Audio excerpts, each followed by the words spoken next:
화장품학입니다. 화장품의 기본적인 특성이라든지 원료, 계면활성제의 종류, 아로마 테라피에 대해서 살펴보겠습니다. 화장품의 정의. 화장품이라고 하는 것은 인체를 청결미화하여 매력을 더하고 용모를 밝게 변화시키거나 피부 모발의 건강을 유지 또는 증진하기 위하여 인체에 바르고 문지르거나 뿌리는 이와 유사한 방법으로 사용되는 물품으로서요. 화장품의 정의에서는 이 부분이 중요합니다. 인체에 대한 작용이 경미하다는 것, 이 부분이 중요합니다. 화장품은 인체에 대한 작용이 경미한 것. 네, 문제로 한번 바로 풀어볼게요. 화장품과 의약품의 차이를 바르게 정의한 것은 화장품의 사용 목적은 질병의 치료 및 진단이다. 화장품은 특정 부위만 사용이 가능하다. 3번 의약품의 사용 대상은 정상적인 상태인 자로 한정되어 있다. 4번 의약품의 부작용은 어느 정도까지는 인정이 된다. 가장 바른 답은 4번이겠죠. 의약품 같은 경우는 또 효과가 큰 대신 또 그만큼 부작용도 어느 정도 있게 되거든요. 그래서 정답은 4번이고요. 화장품의 4대 특징. 예, 4대 특징 같은 경우는 안전성, 안정성, 사용성, 유효성이 있는데요. 안전하다는 거하고 안정하다는 거를 여러분들이 가끔 두 개가 같은 의미로 생각하는데요. 안전과 안정성은 굉장히 큰 차이가 있습니다. 일단 안전성은 어떤 거냐면 아무리 좋은 화장품이더라도 인체에 어떤 질병을 유발하거나 또 인체를 손상시키면 안 되겠죠. 그래서 화장품의 뭐 어떤 4대 특징 중에서도 또 1순위를 뽑자고 하면은 안전성이 중요하겠죠. 그래서 안전성이 1순위가 되어야 하고요. 두 번째 안정성은 어떤 거냐면 화장품을 또 만들었는데 화장품의 뭐 주요 내용물은 뭐 물과 기름이겠죠. 뭐 물과 기름을 또 섞게 하는 계면활성제가 있는데요. 요즘에는 그런 일이 별로 발생하진 않지만 물과 기름이 예를 들어서 제형적으로 변해버렸다. 이런 것들은 화장품의 안정성이 깨트려져 버린 부분이죠. 그래서 이런 부분은 이제 화장품 연구가들이 좀 고민해야 봐야 되는 문제이고요.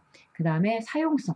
사용성 같은 경우는 이제 화장품을 만들긴 했는데 굉장히 좋은 성분도 놓고 만들었어요. 그런데 소비자가 직접 그 제품을 도포했을 때 뭐 사용감이 퍼짐성이 별로 좋지 않거나 뭐 흡수되는 느낌이 전혀 안 들거나 하드하거나 그러면 또 아무리 좋은 성분이 들어가 있어도 또 화장품을 잘 사용하지 않게 됩니다. 그래서 화장품은 이런 사용을 직접적으로 했을 때 그런 사용감이 또 굉장히 만족이 되셔야 되고요. 그 다음에 유효성이라고 하는 거는 당연히 피부에 사용하는 거기 때문에 어느 정도 또 피부에 효과를 줄 수 있는 유효한 성분들이 좀 들어가야 되겠죠. 그래서 화장품의 4대 특징을 반드시 기억을 하시고 그 내용들의 또 의미를 또 잘 알아두셔야 됩니다. 문제를 한번 풀어볼게요. 화장품의 4대 품질 조건에 대한 설명으로 틀린 것은 안전성. 안전성은 우리 안전벨트를 생각하시면 될 것 같아요. 안전벨트 같은 경우 우리 몸을 보호하듯이 화장품에서는 어떤 안전성, 피부에 자극이라든지 알러지 이런 독성이 없어야 되고요. 두 번째, 안정성은 제품을 만들었을 때 물과 기름이 잘 분리되지도 않고 또 어떤 변색이라든지 또 냄새라든지 미생물의 오염이 쉽게 되지 않아야 되겠죠. 이런 부분들은 우리가 안정성으로 또 생각하시면 됩니다. 사용성은 피부에 사용감이 좋고 잘 스며드는 것. 그래서 느낌이 좋아야 되겠죠. 그래서 이런 사용감이 또 화장품의 4대 특징 중으로 많이 작용을 하고요. 유효성 같은 경우는 어떤 질병 치료 및 진단에 사용할 수 있는 것. 화장품에 사용하는 유효성은 질병을 치료하는 개념이 아니고 그냥 피부를 조금 보호할 수 있는 뭐 보습을 줄 수 있는 그 정도고요. 질병을 치료한다고 하는 것들은 좀 의료적인 개념이겠죠. 그래서 피부 미용학 시험에서 어떤 치료라든지 뭐 진단 이런 부분이 나오면 좀 그 부분이 정답이 아닐 가능성이 높습니다. 기초 화장품입니다. 뭐 세안을 하는 화장품, 피부를 정돈하고 또 각질을 제거하는 디클렌징, 또 각질을 제거하고 나서 피부에 보습과 영양을 줄 수 있는 그런 화장품의 종류가 기초 화장품이고요. 또 세정용 화장품 같은 경우는 크게 수용성, 그 다음에 유성 이런 걸로 나눠볼 수가 있는데요. 뭐 수성 같은 경우는 우리가 또 계면활성제형이라고도 하죠. 그 다음에 유성 같은 경우는 뭐 용제형, 녹여서 쓰는 제품들이라고 하고요. 네, 손을 대상으로 하는 제품 중 알코올을 주 베이스로 하면서 청결과 소독의 효과를 주는 제품 같은 경우는 어떤 걸까요? 네, 세니타이저죠. 세니타이저 같은 경우는 뭐 손소독용 제품. 네, 요즘에 많이 유행을 하고 있고요. 과거에 이제 또 뭐 전염병이라든지 그런 것 때문에 예, 세니타이저 사용이 또 많이 증가하게 됐습니다. 다음은 마스크입니다. 마스크에 대한 설명을 틀린 거, 속고 같은 경우는 속고와 물의 교반 후 크리스탈 성분이 열을 발산하여 굳어지게 한다. 예, 맞습니다. 파라핀, 열과 오일이 모공을 열어주고 피부를 코팅하는 과정에서 발한 작용을 합니다. 파라핀 왁스 맞죠? 세 번째, 젤라틴, 중탕되어 녹여진 팩젤을 온도를 테스트한 후 브러쉬를 이용하여 뭐 바르는 예민 피부용 진정 팩이다. 맞고요. 네 번째, 콜라겐 벨벳. 천연 용해성 콜라겐의 침투가 이루어지도록 기포를 형성시켜 공기층의 순환이 되도록 한다. 콜라겐 벨벳 시트 마스크 같은 경우는 기포가 형성되지 않도록 잘 팩 붓이라든지 해면을 이용해서 기포가 형성되지 않도록 하셔야지 더 수분의 침투가 더 용이하게 되겠죠. 그래서 여기서 정답은 4번이 틀립니다. 네, 색조 화장품 같은 경우는 메이크업 뭐 제품, 그 다음에 포인트를 줄 수 있는 또 포인트 메이크업으로 나눠볼 수 있고요. 두발용 화장품 같은 경우는 뭐 세정을 하는 뭐 제품, 그 다음에 염색이라든지 펌을 또 위한 어떤 다양한 두발용 화장품이 있습니다.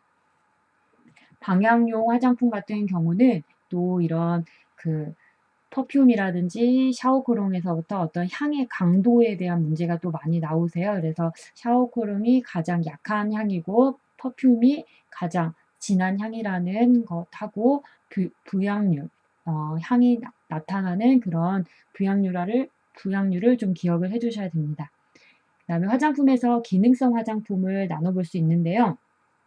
일소 방지, 자외선을 차단을 해주는 제품, 그 다음에 태닝을 시켜주는 일소용 태닝 오일, 그 다음에 피부에 주름 개선에 도움을 주는 것들, 피부에 미백을 효과를 주는 것들을 기능성 화장품이라고 하는데요.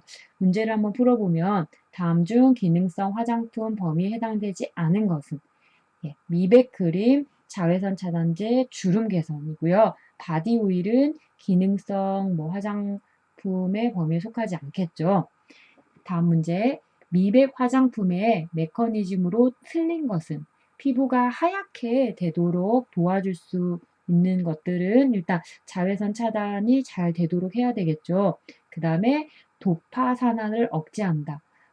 티로신에서 우리가 어떤 티로신이라는 효소를 만나게 돼서 도파, 뭐 퀴논, 그 다음에 멜라닌이 되는데 이런 도파의 과정으로 넘어가기 전에 억제를 한다. 이 부분도 미백에서 굉장히 중요하겠죠. 3번, 티로신 나아제를 활성화시킨다. 티로신이 또 티로신 나아제를 만나서 도파 단계로 넘어가는 그 중간 단계에 있는 티로신 나아제 아미노산이 활성화되면은 더 색이 이제 멜라닌 합성을 더 촉진하기 때문에 여기서는 티로신 나아제 활성을 저해해야 되겠죠. 정답은 3번이 틀립니다. 네 번째, 멜라닌 합성을 저해야 한다.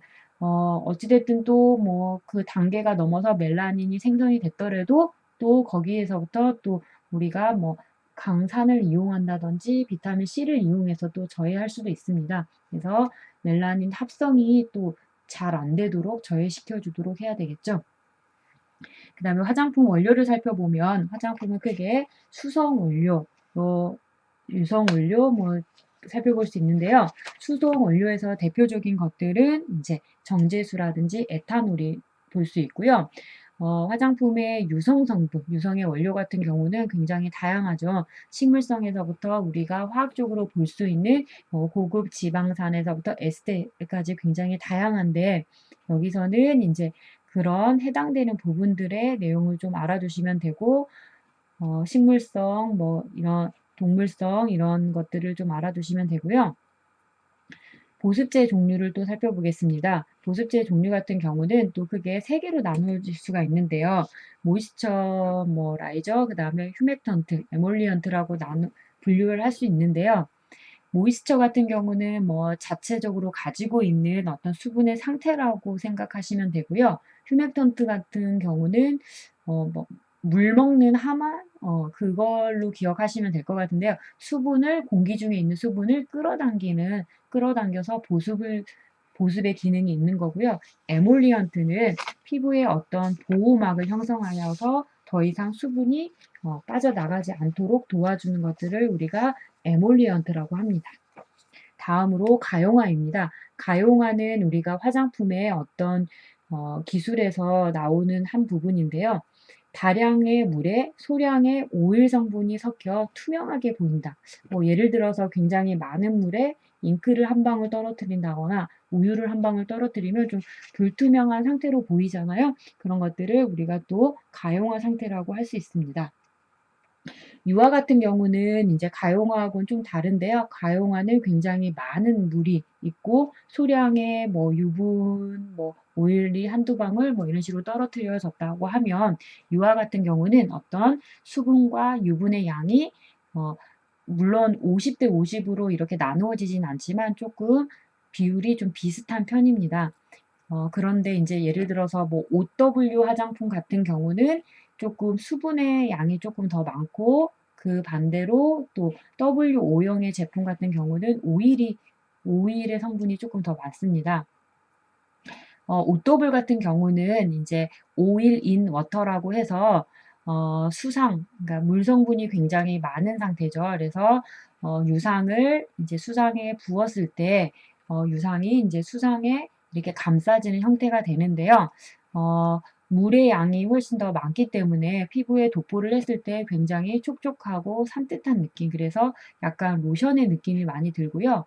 W오형 같은 경우는 이제 다량의 오일에 수분이 들어간 상태죠. 그래서 워터가 안쪽에 있죠. 그래서 워터인 오일이라고 하는데, W오형 같은 경우는 오일의 그 함유량이 훨씬 더 많기 때문에 사용을 했을 때 굉장히 이렇게 무거운 느낌, 크림류의 느낌이라고 알아두시면 될 것 같습니다. 또 그 외에도 우리가 또 OW 방식을 또 오일에 또 다시 유화하고, 또 WO 방식을 또 그 수용성에 다시 유화한 상태인데요.